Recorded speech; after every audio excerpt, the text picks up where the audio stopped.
Welcome to the Living in a Share House series, where you learn to become a better housemate. In this series, there are 4 presentations, and this presentation will focus on housekeeping. Housekeeping is necessary wherever you choose to live. It ranges from cleaning to security of the house. It would be mutually beneficial to keep the house hygienic and safe. Housekeeping is really important to bring up during your first household meeting, as often people's definition of cleaning is different.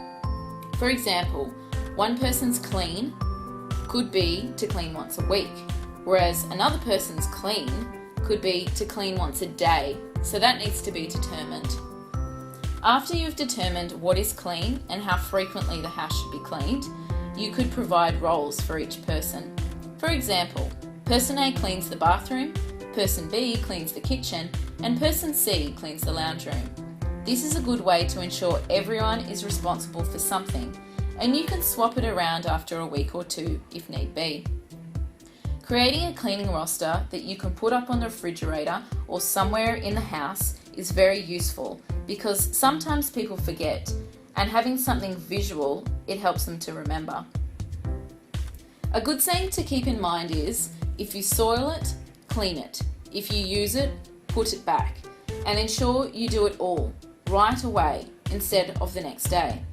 It's very easy just to say you will do it tomorrow, and then when tomorrow comes, you tell yourself that you'll do it later, and then that turns to the following day. Next thing you know, you left it for 2 days or so, and it's unfair for the rest of your housemates, not to mention filthy. Security is something worth talking about, as some people have a habit of leaving doors unlocked or windows open all day. Even though Australia is generally a very safe country, there are still robberies and break-ins, so it would be best practice to ensure that the doors around your house are locked, and if you leave a spare key outside, make sure it is not somewhere that's obvious, like under a pot or rock. It would also be beneficial to have a list of emergency numbers stuck up next to the phone or on the refrigerator. Numbers like 000, police link, emergency contacts of everyone in the household, etc. Common areas are for everyone in the household to share and enjoy, so if you do have guests over, please let them know that your housemates share that same space.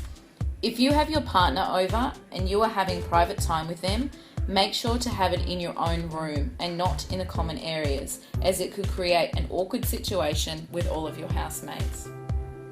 Lastly, having friends over. Always check with your housemates if they are okay with you bringing friends over.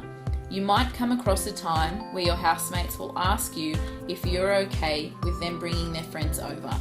And if you're not okay with it, maybe because you're studying for an exam that you might have the following day, then you should let them know. That concludes this presentation. Hopefully you've learned some skills to becoming a better housemate. If you have any questions, please send us an email at info@accommodation.uq.edu.au. And don't forget about the other videos in this series on expectations, finances and people. That's it for now, and good luck on your journey to becoming a better housemate.